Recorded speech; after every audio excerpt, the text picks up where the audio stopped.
di pasar impres. Hei, Gim, salah eta. Wanian bisa nyebut. Hei, Gim katanya.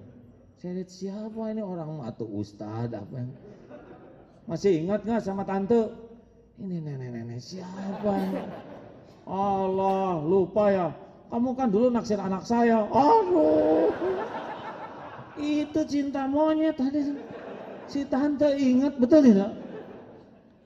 Dibuka dikit gitu aja udah gosong tuh Pak. Udah nggak enak rasa. Padahal itu berapa puluh tahun lalu, zaman SMA ya. Tapi udah balik, udah ada catatannya. Udah harus ditebus dosanya. Aduh, ketemu astagfirullah, lulus ke masjid, ampun ya Allah. Udah harus ditebus Pak. Semuanya juga ada catatannya, benar? Pak, kalau tiap dosa Bapak dibalas, pantasnya diapain? Ha? Disambar petir kita Pak. Untung, benar? Saya lihat Bapak mah jauh lebih beruntung daripada yang gak ketangkep. Nanti di sisi Allah tetap benar ya. Tapi yang apes yang kesini nggak tobat-tobat juga ya lebih sengsara. Kan kalau Allah menyukai seorang hamba, dengar nih Pak, oleh Allah dia akan dipersulit berbuat maksiat, dipermudah berbuat tobat. Jadi kalau kita ini kan jadi susah sekarang maksiat ya. Gimana Pak jadi susah ini? Ya berkuranglah drastis, betul ya. Coba kalau nggak dikirim oleh Allah ke sini. Kalau saya mah nggak ngelihat siapa-siapa Pak, cuma satu Allah aja ini. Syariatnya mah terserah Allah. Digimanain jalannya dibuka ini, dah pasti cuma dikit yang dibuka, benar? Betul Pak? Ayo jujur, betul? Udah cicing, ya. Nah Pak, gimana jadinya? Kata guru saya begini waktu itu, ini bagus. Jadi saya kalau melihat begini teh bagus tuh Pak. Jauh lebih untung di dunia cuman sebentar, betul? Di akhirat mah ruksak Pak, nggak bisa kemana-mana, nggak ada yang nengok, direbus gitu. Tinggal masalahnya ini karunia ini bisa disyukuri atau tidak. Oh Pak, Bapak di sini teh syukur bukan sabar. Sing sabar, bukan syukur. Coba. Sakit gigi sabar atau syukur? Jawab. Bingung kan? Nyebut sabar takut salah, nyebut syukur takut sakit. Gini, sakit gigi untuk yang sakit. Sakit gigi itu sakit paling dramatis Pak. Ya, udah sakitnya nggak ketulungan, jarang ada yang nengok, itu masalahnya Pak. Sekali nengok bawa jambu batu tambah emosi Pak. Untuk yang sakit, sabar. Untuk yang tidak sakit, syukur. Banyak mana yang sakit dengan yang tidak sakitnya? Banyak mana yang sakit dan yang tidak sakit? Jawab hadirin. Jangan bikin emosi nih hadirin ya. Banyak yang tidak sakit, benar? Makanya kepahitan kayak saya dihina di TV, di mana gitu ya. Itu mau sabar mau syukur.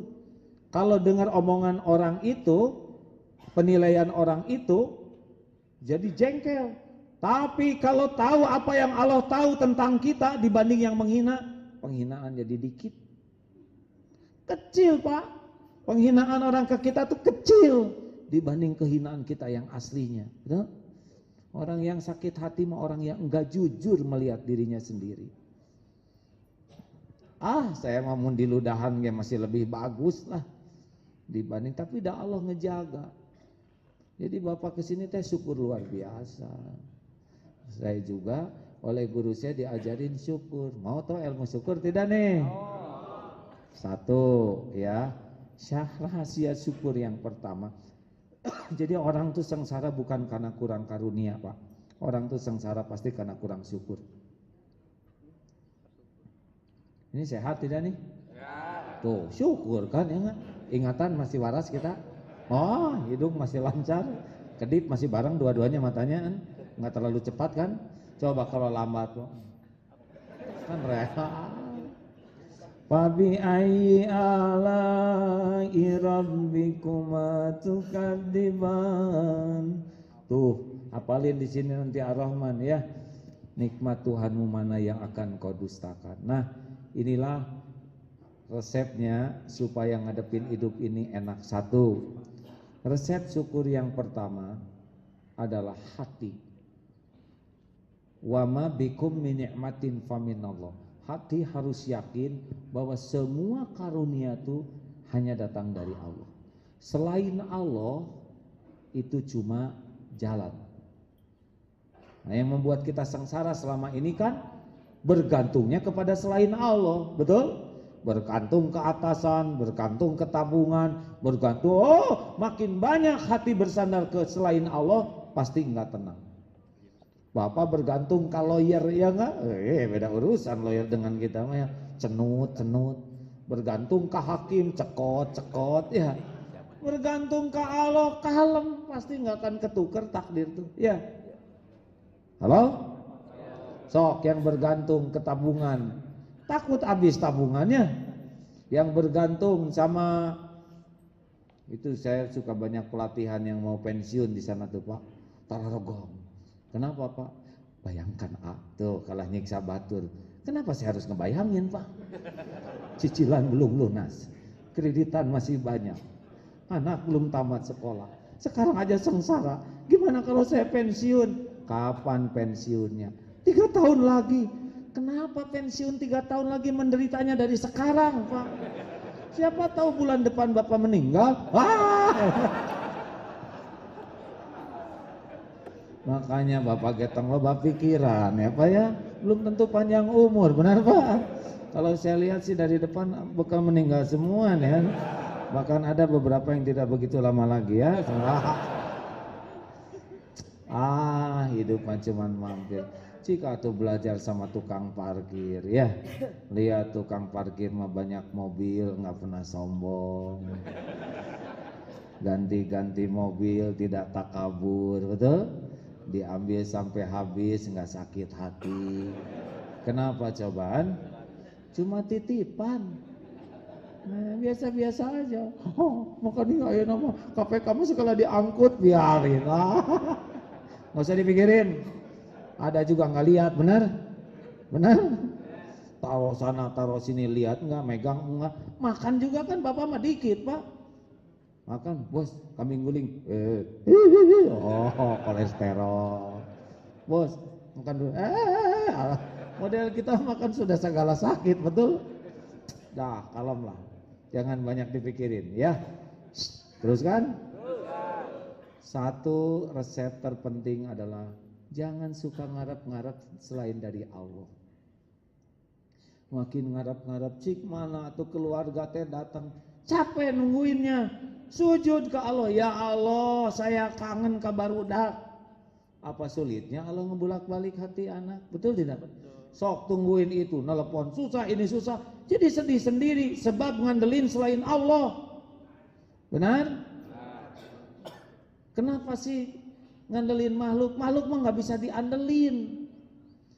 Jangan-jangan bantuin kita, dia juga butuh pertolongan. Kayak sakit, sibuk mikirin dokter, dokter geser rakit. Ke Allah dulu, karena semua karunia tuh wa ma bikum min ni'matin faminallah. Enak Pak. Coba perhatikan ya, evaluasi. Selama ini siapa yang kita sandarin? Pasti makhluk, benda. Jadi capek hidup ini, benar? Saya juga sama Pak. Wah dulu mau ini, itu. Tapi kan oleh Allah diambilin. Saya nanya, ya ini teh apa maksudnya? Allah tuh sayang sama AA. Mau dicabut semua apa yang menjadi ilah Tuhan-Tuhan AA selama ini. AA nuhankan popularitas, dibalikin oleh Allah. Nuhankan kekaguman ibu-ibu, dibalikin hati ibu-ibu jadi ngaradat ya nggak? Menuhankan perusahaan dijungkirkan, walarang kerut tadi. Menuhankan kekaguman orang, dibuat orang sampai nanti enggak punya siapa-siapa di hati selain Allah, barulah bahagia. Insya Allah nanti dunia dikasihin lagi. Alhamdulillah Pak sekarang Pak. Dulu pesantren 1, sekarang 5 Allah titipkan. Maju. Dulu nggak ada sekolah-sekolah, sekarang sekolah. Yang paling saya bahagia tuh anak-anak Pak. Dulu mengurus anak susah. anak teh main PS wae. Kiai terkena anak PS di tetangga. Itu yang PS tuh Pak, yang SD tuh tiba-tiba jadi sering ke masjid. Dah kata guru saya, jangan mikirin kelakuan anak, mikirin aja kelakuan diri sendiri. Nanti Allah ngasih gampang ngebalikin hati anak. Tobat. Jadi orang tua banyak omong, ngusap anak kalau dipotret oleh wartawan, kalau nggak mah cuek. Tobat. Saya mah disuruh tobat. Itu anak Pak, tiba-tiba seneng ke masjid. SMP kelas 1 teh geletak di masjid tuh ya. Naik ke kelas 2, Pak, saya mau belajar ngapalin Quran. Oh monggo atuna. 8,5 bulan hafal Quran Pak. Kayak mimpi, Allahu Akbar. Oh senang Pak punya anak hafiz. Akhlaknya roba. Kakaknya pemain taekwondo wanita. Wah ini adik saya hafiz nih. Tamat SMA ngapalin setahun 2 bulan hafizoh Pak. Masya Allah. Bapaknya masih belum ya. Sekarang di pesantren banyak, ada 159 ya, sudah kemarin di wisuda 25. Makanya tadi saya tawarkan, udahlah mending pesantren hafiz, benar? Bismillahirrahmanirrahim. Itu tahu Bapak berapa pahalanya? 1 huruf 1 kebaikan kali 10. Nyebut bismillah tuh 190 Pak. Bapak bisa bayangkan ngapalin Quran itu kalau Bapak rajin 2,5 tahun Pak hafal Quran 30 juz. Orang yang hafal Quran Pak, nanti di akhirat orang tua Bapak itu ya, Bapak bisa bawakan mahkota cahaya. Benar Bapak. Bisa bawa syafaat, orang tua selamat. Dikala semua gelap, datang anak bawa. Kita bisa. Apakah mungkin sudah senior? Bisa. Da otak memiliki Allah. Ya. Dah sederhana sekali jadi hafiz tuh Pak, tekad yang kuat. Diulang-ulang, cuman itu aja. Ini enak kan di sini, nggak banyak gangguan kan. Dari Bandung dulu mah rapat nggak jelas, betul Dina. Dan rapat juga tambah ngaco, betul Dina. Mending di dia, ngapal kan. Dan dari dulu juga ina atau ina, benar? Halo? Nah Pak, teruskan jangan. Jadi ternyata semua kepahitan ini kuncinya melepaskan ilah. Dulu kita ujub, bangga, dihormat orang. Sama saya juga kemakan Pak. Kemakan atuh Pak, dihormat-hormat orang. Aduh ngangkat, juga balon gas ya. Kaki tuh enggak napak. Jadi saya mah bersyukur sekali dihina teh Pak. Karena itu yang membuat saya bangun dari keterlenaan selama ini. Makanya ada yang nanya, dendam enggak sama wartawan? Boro-boro dendam. Jasa mereka yang membuat saya bisa sadar. Anak-anak jadi baik, usaha juga harirup deh Pak. Yang dulu udah mati ingin, hidup segan. Sekarang pesantren bagus, malah udah standar ISO. Yang dulu mah nggak kepikir. Jadi gitu, benar kata guru saya ya. Penting mah tobat, syukur. Udah cuman itu aja lah. Nggak usah banyak kerjaan hidup mah. Tobat kita minta dibersihkan, syukur ditambah nikmat, udah selesai. 2. Alhamdulillah. Resep syukur yang kedua, afdhalud doa, alhamdulillah. Alhamdulillah ta'ala kulli hal. Dalam segala urusan Pak. Dihina juga alhamdulillah, karena penghinaannya dikit. Tuh si bapak itu si banyak omong, alhamdulillah. Saya disebut si banyak omong, berarti dia tidak tahu saya banyak hutang, banyak cicilan, banyak dosa, banyak. Benar? Saya nginget-nginget gitu, koran-koran yang menghina itu ya, tabloid yang mencaci, saya baca gitu. Dulu mau segede gini Pak, awalnya yang ngaduruk Pak lama. Sekarang ya Allah ternyata dikit sekali, dikit Pak. Yang ditulis itu dibanding dengan aib dosa yang tidak diketahui siapapun selain Allah dan saya, benar? Jadi boro-boro ngambek kalau udah tahu gitu mah alhamdulillah.